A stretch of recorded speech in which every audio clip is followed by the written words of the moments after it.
Hello everyone, my name is Srishti Bhatnagar. हम लोग geography का चैप्टर वाटर रिसोर्सेज पढ़ रहे थे।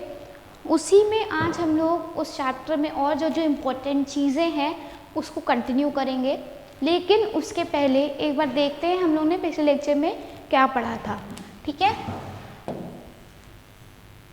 हम लोग पिछले लेक्चर्स पे थे वेट अ मिनट, लगून्स और बैक वाटर्स पे, इफ आई एम राइट। तो हम लोग थे लगून्स और ब्लैक वाटर पे। उसके अलावा हम लोग ने पढ़ा था कि इरिगेशन की नीड क्या है, डेफिनेशन क्या है। डेफिनेशन हम लोग ने पढ़ी थी इरिगेशन की, है ना। उसके बाद नीड पढ़ी थी इरिगेशन की, आखिर नीड क्या है। फिर उसमें कुछ इम्पॉर्टेंट पॉइंट्स हम लोग ने पढ़े थे, methods of irrigation and development of irrigation. फिर हम लोग आ रहे थे इरिगेशन के कितने टाइप्स हैं, है ना। इरिगेशंस के कितने टाइप्स से हम लोग उसको पढ़ने वाले थे। तो एक बार हम लोग रिवाइज करते हैं इम्पोर्टेंस ऑफ इरिगेशन से। बस एक बार रीड करेंगे अच्छे से, उसके अलावा डीप में नहीं जाएंगे क्योंकि ये सब डिस्कस कर ही चुके हैं पिछले लेक्चर में हम लोग। अगर कोई भी कंफ्यूजन हो तो उसको देख लीजिएगा एक बार। इसमें डीप में नहीं जाएंगे बिल्कुल भी, बस एक बार रीड करते हैं कि आखिर लिखा क्या है। India is an agricultural country. The country has a very long, almost entire year growing season. If water from the crop is ensured, ये हम लोग ने सब डिस्कस कर लिया था। Water only mean through which full potential of agriculture sector can be realized. ये सभी पढ़ लिया था हम लोग ने कि पानी, हमारा वाटर जो है किस तरीके से अपना रोल प्ले करता है। ठीक है,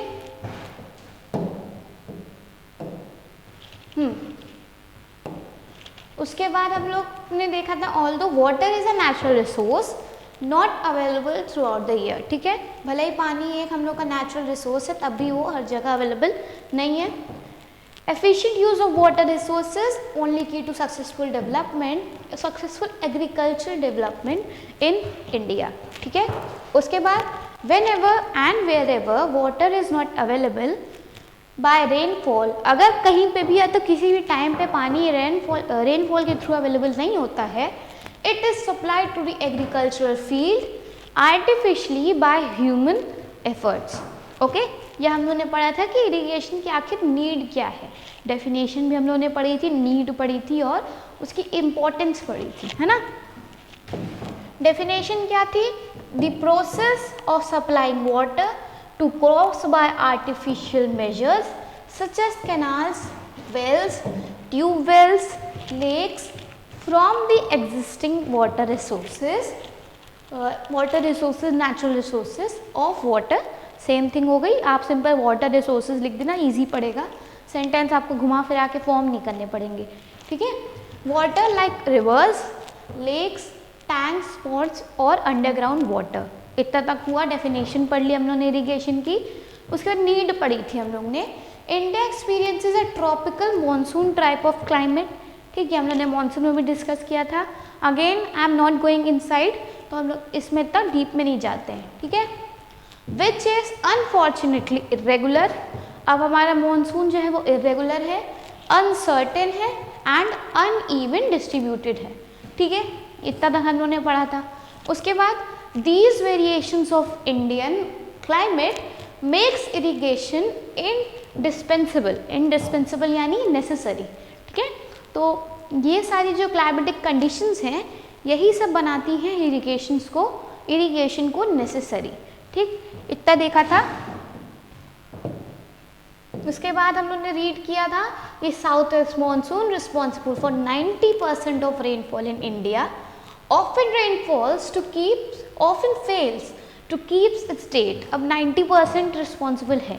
ठीक है, रेनफॉल हमारा, मानसून हमारा 90% रिस्पॉन्सिबल है, जितनी भी रेनफॉल होती है उसका।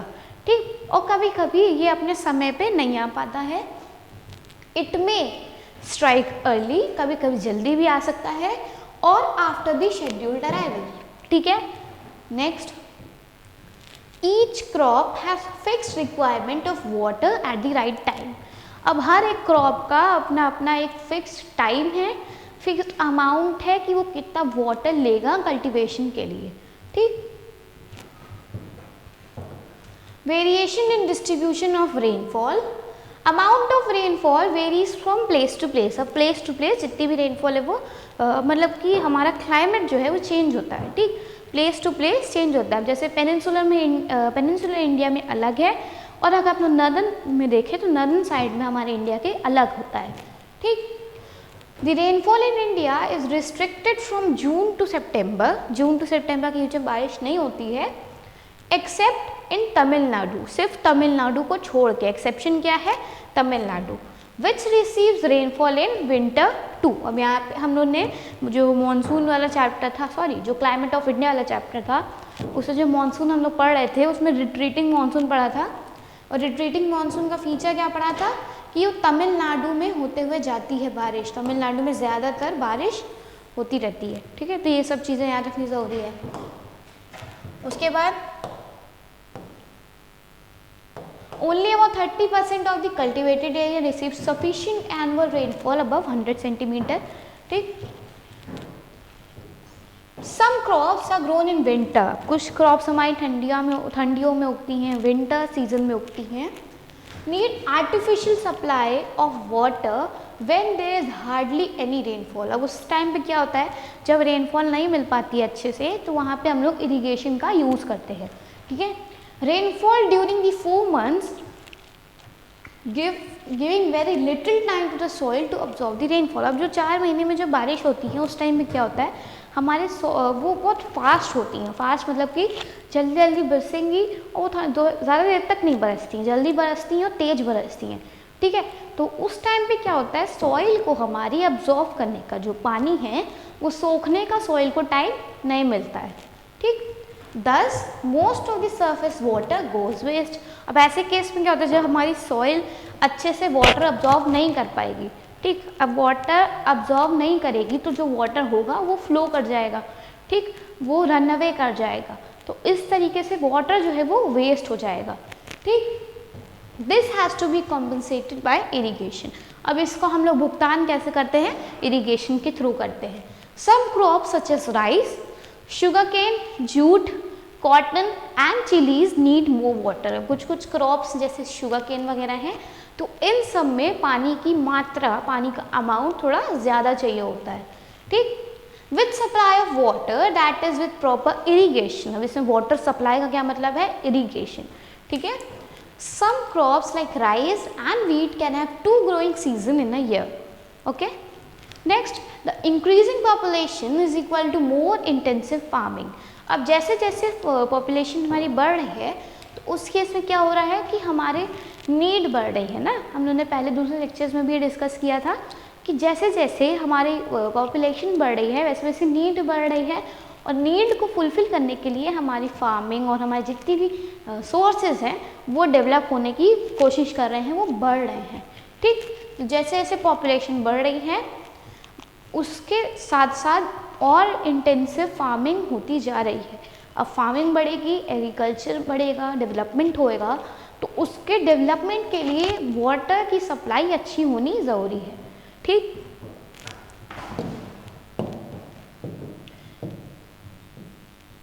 Development of irrigation. अब डेवलपमेंट ऑफ इरिगेशन देखते हैं किस तरह से हम लोग इरिगेशन के जो कह सकते हैं कि जो हम लोग इरिगेशन के टाइप्स हैं वो किस तरीके से इस्टेब्लिश करते हैं, ऑर्गेनाइज करते हैं, ठीक है। तो वो देखते हैं डेवलपमेंट ऑफ इरिगेशन में।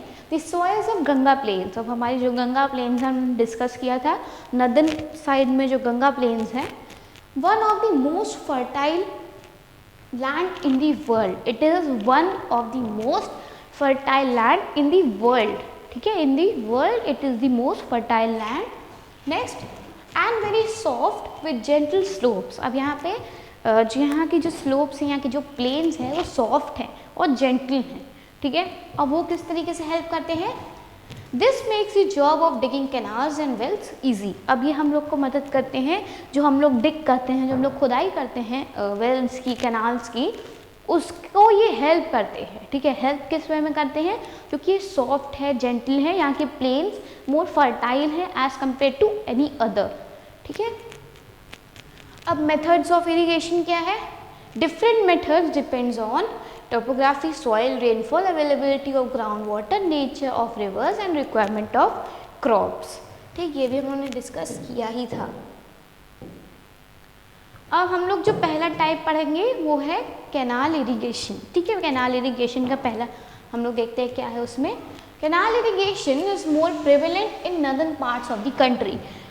ये किधर साइड वाइड स्प्रेड है, किधर फैला है, किधर प्रिवेलेंट है, नॉर्दर्न पार्ट, ठीक है। तो ये सब चीज़ें याद रखनी ज़रूरी है, इंपॉर्टेंट है।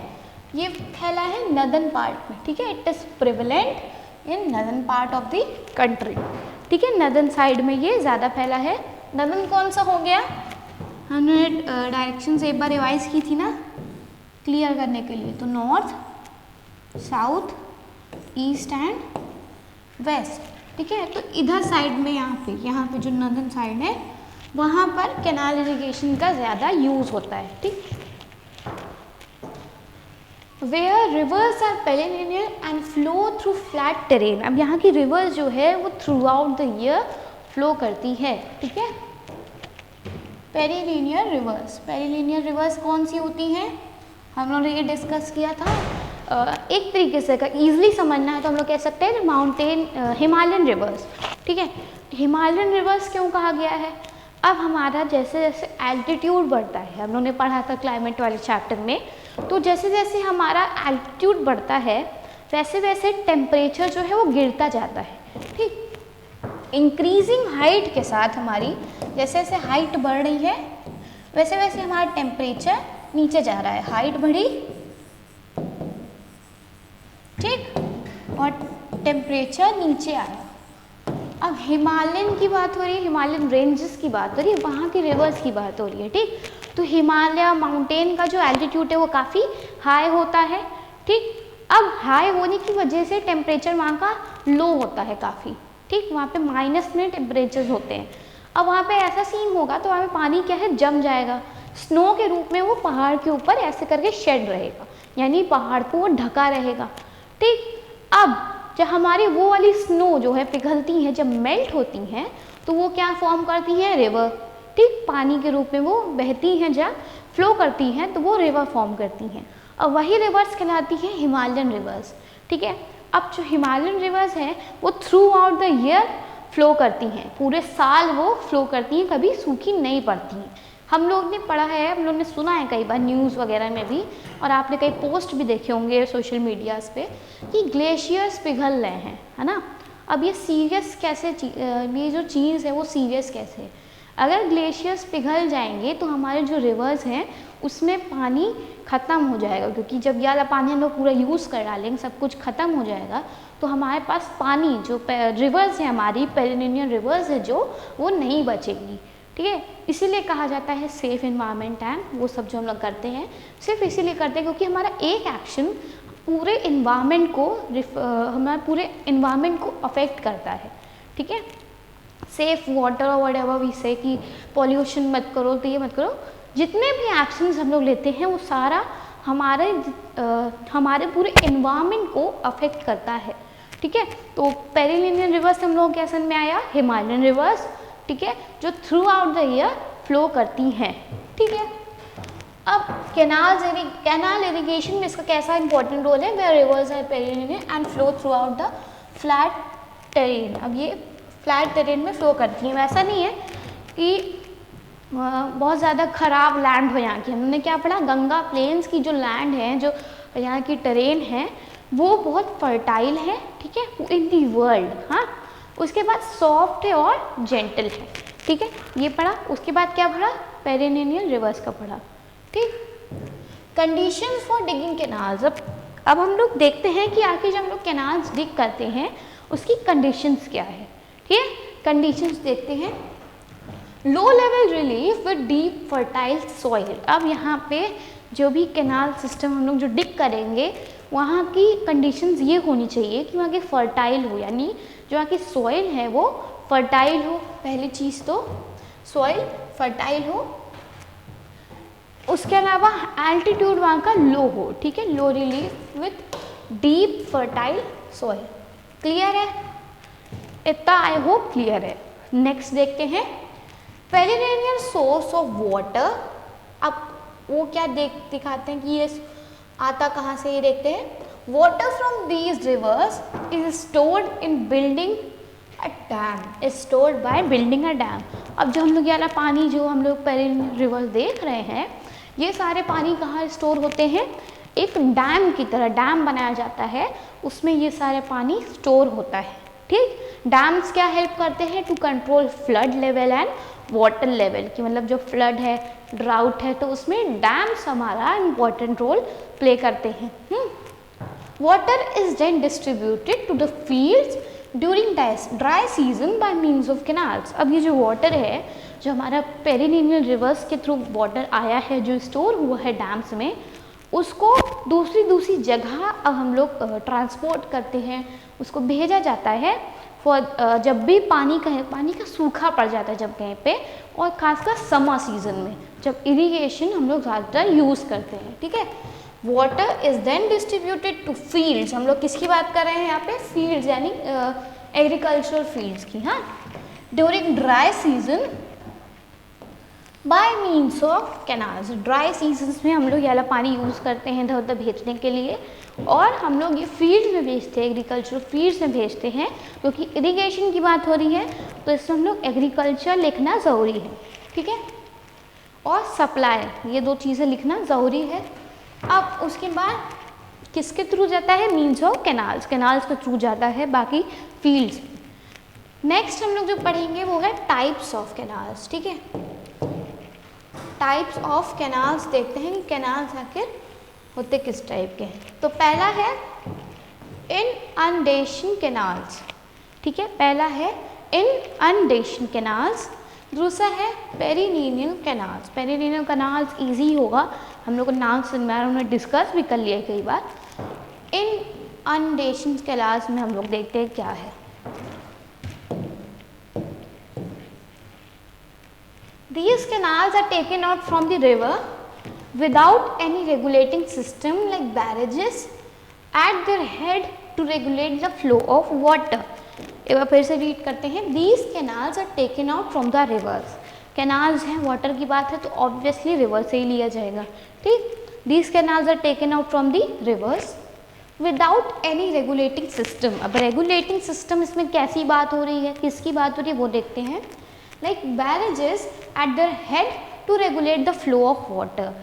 अब हमारा जो ये इनअंडेशन कैनाल है उसको कैसे हम लोग निकालते हैं, कैसे उसको कंस्ट्रक्ट किया जाता है वो देखते हैं। तो ये कैनाल्स लिए जाते हैं रिवर्स से, पहली कॉमन बेसिक चीज़। दूसरी चीज़, इसमें कोई भी रेगुलेटिंग सिस्टम नहीं होता है। रेगुलेटिंग सिस्टम जैसे कि हम लोग ने अभी कैनाल से पढ़ा कि डैम्स हमारा क्या हेल्प करते हैं, वाटर को रेगुलेट करने में, वाटर लेवल को रेगुलेट करने में, राइट, ये पढ़ा था। तो इसमें ऐसा कोई बैरेजेस, ऐसा कोई शील्ड और डैम नहीं होता है। ठीक, without any regulating system like barrages eight their head. अब उनके हेड पर ऐसा कोई बैरेज नहीं होता है जिससे कि वो जो वाटर लेवल है, वाटर फ्लो है, उसको कंट्रोल किया जाए।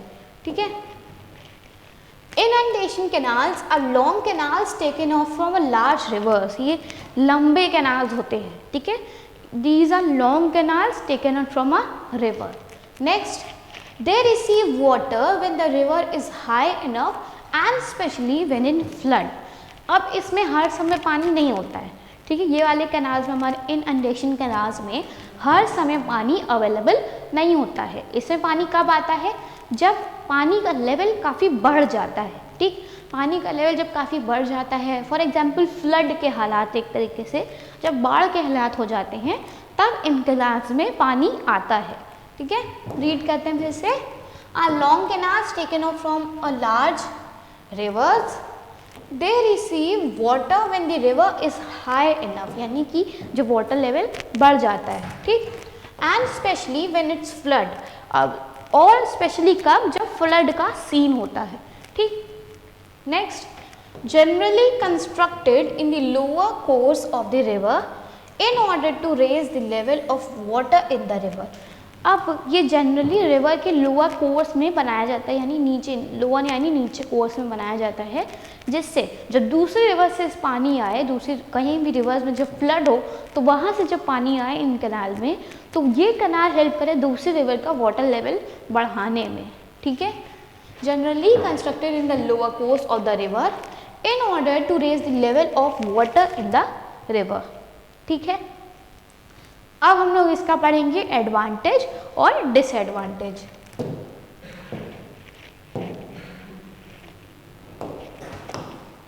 तो एडवांटेजेस क्या हैं देखते हैं। हमारे कैनाल्स, और पहले हम लोग किसकी बात कर रहे हैं, इनअंडेशन कैनाल्स की बात कर रहे हैं। ठीक, अब पहले एडवांटेज देखेंगे। एडवांटेज है it is easily constructed and cheaply.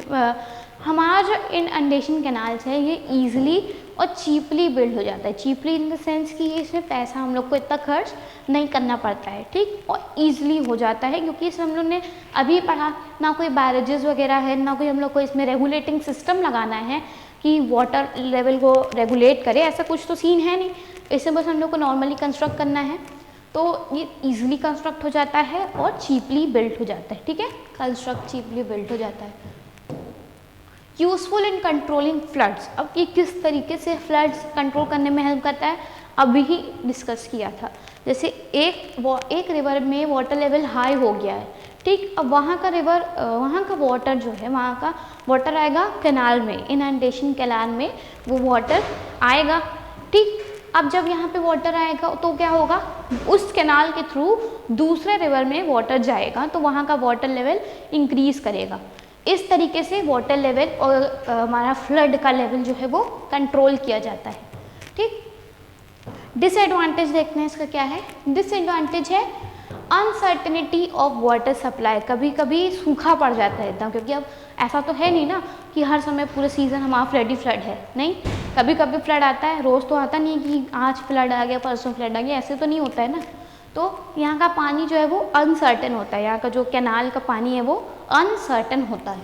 ठीक, यहाँ मतलब सप्लाई हम लोग कह रहे हैं, इसमें सप्लाई की बात कर रहे हैं, तो यहाँ के पानी की सप्लाई अनसर्टेन होती है, रोज़ रोज़ तो फ्लड आएगा नहीं। तो जब फ्लड आता है तभी इसमें पानी ज़्यादातर आता है, और जब वाटर लेवल रिवर का किसी रेज अप हो जाता है, हाई हो जाता है। ठीक, यूजफुल ओनली ड्यूरिंग फ्लड्स, अभी डिस्कस किया, सिर्फ फ्लड्स के दौरान ही यूजफुल होते हैं। Only low land area can be irrigated. अब इसके थ्रू लो लैंड एरियाज ही केवल इरीगेट हो सकते हैं, यानी कि सिर्फ वहीं तक पानी पहुंचाया जा सकता है इसके थ्रू जो लो लैंड एरियाज हो, यानी लो लेवल पे हो थोड़ा। ठीक है,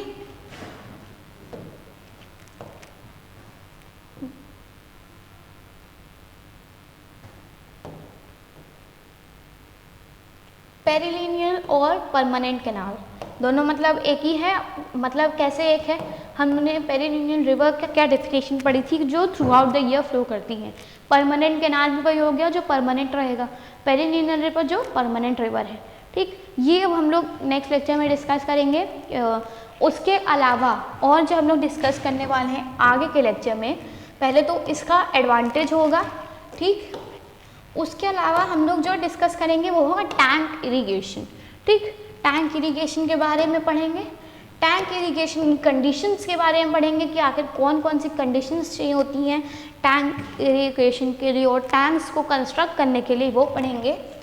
और उसके अलावा हम लोग पढ़ेंगे advantages and disadvantages of tank irrigation. ठीक है, हम लोग ये पढ़ेंगे अब नेक्स्ट लेक्चर पे। हम लोग ने क्या क्या पढ़ लिया है अब तक, हम लोग ने पढ़ा है एग्रीकल्चर के बारे में कि हमारा जो वाटर रिसोर्सेज है कैसे इंपॉर्टेंट रोल प्ले करता है। ठीक, उसके अलावा हम लोग ने इरिगेशन के बारे में पढ़ा, डेफिनेशन पढ़ी इरिगेशन की, कम से कम हम लोग ने उसको 3-4 बार रिपीट किया है, अभी वाले लेक्चर में भी, इसके पहले 2 लेक्चर्स में भी। इंपॉर्टेंट है इसलिए बार बार रिपीट किया जा रहा है। तो कीवर्ड्स याद रखना ज़रूरी है। ठीक है, कीवर्ड्स हम लोग ने डिस्कस करें, अब देख लीजिएगा लेक्चर्स। तो हम लोग ने वो पढ़ लिया। उसके अलावा नीड पढ़ ली इरिगेशन की, इरिगेशन नीड पढ़ी, डेवलपमेंट पढ़ा इरिगेशन का, टाइप्स ऑफ इरिगेशन अब हम लोग पढ़ रहे हैं। पहला था कैनाल। ठीक, कैनाल सिस्टम के बारे में पढ़ा हम लोग ने। कैनाल के बाद हम लोग ने जो कैनाल के 2 टाइप्स हैं, इनंडेशन और दूसरा वाला कौन सा, पेरिलिनियल कैनाल और परमानेंट कैनाल, वो हम लोग पढ़ेंगे आगे वाले लेक्चर्स में। उसके साथ साथ टैंक इरिगेशन, वेल इरिगेशन और जितने भी टाइप्स ऑफ इरिगेशन होते हैं हम लोग वो भी पढ़ेंगे। ठीक है, तो this is all for today. और आप सारी वीडियोस लेक्चर जो है वो लाइन वाइज देखिएगा, तभी इजीली समझ में आएगा, नहीं तो इधर पूरा मगअप हो, पूरा एकदम मिक्सअप हो जाएगा। ठीक है, तो this is all for today. Next lecture में आगे का कंटिन्यू करते हैं। Thank you.